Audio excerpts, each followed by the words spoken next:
Hello everyone, welcome back. In this video, we are going to talk about more about entropy, but more specifically, we're going to talk about entropy in terms of chemical systems and how we are going to be able to connect the amount of entropy that a substance has to the ideas of spontaneity. Okay, so remember last time we talked about how in order to come up with the amount of entropy for a species, we had to count the number of arrangements.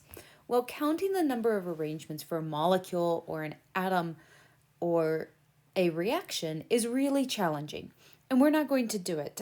If you want to do it, you should take a course called Statistical Thermodynamics. It's generally a graduate level course in the chemistry department. My least favorite course in graduate school. But what we can do instead of calculating is come up with some trends on being able to say if something has more entropy or less entropy. And so when we think about a species, the state of the state of the species matters, or the state of matter matters. So gases, which are separate, where the atoms within the gas are separated by large distances and can occupy a lot more spaces, gases have more entropy than liquids, where the molecules are much more closely packed and they have a lot less mobility. And liquids have more entropy than solids, where the molecules are very tightly bound to each other. The size of an atom also will matter. Bigger atoms have more entropy. This is because you have more electrons with more energy levels, which means that those electrons can be in more places. And when we think about molecules, more complex molecules, things that have more atoms, have more entropy. So bigger molecules can vibrate, they can rotate, they can do all sorts of movement that allows them to have more arrangements and thus more entropy.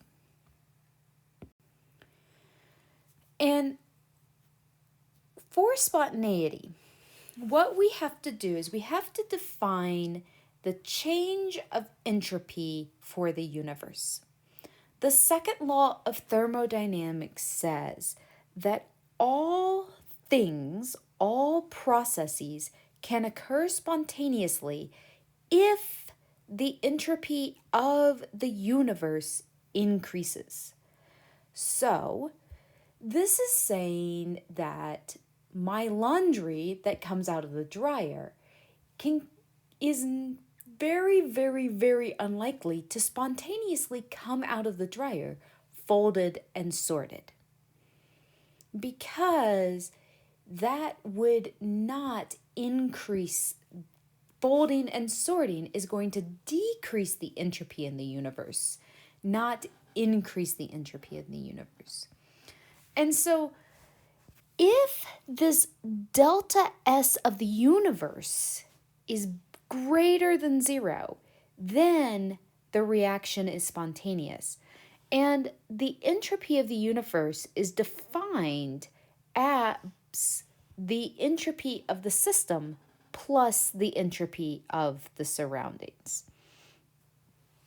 And remember, these deltas, they mean change. And so, in order for things to be spontaneous, the entropy of the universe must increase. And with this, at some point with entropy, we had to define what zero entropy actually is. Because if you think about it, everything has some inherent amount of entropy. And so we had to define a system that had zero entropy so that we could begin to understand if things change or not. And this becomes the third law of thermodynamics. And that states that a perfect crystal at absolute zero has zero entropy. And the good news is that we've never been able to experimentally create this thing. And so thus far as we know, this law holds, and we can use this as our 0 point. Okay, so now we should have a little more of an idea about the second law of thermodynamics and the definition of the third law that makes the second law understandable, as well as this idea of increasing spontaneity, or not increasing entropy, meaning that leading to spontaneity. And we're going to continue working through these ideas. And in the next video, we will start talking about more of these concepts and how to begin applying these in more complex situations.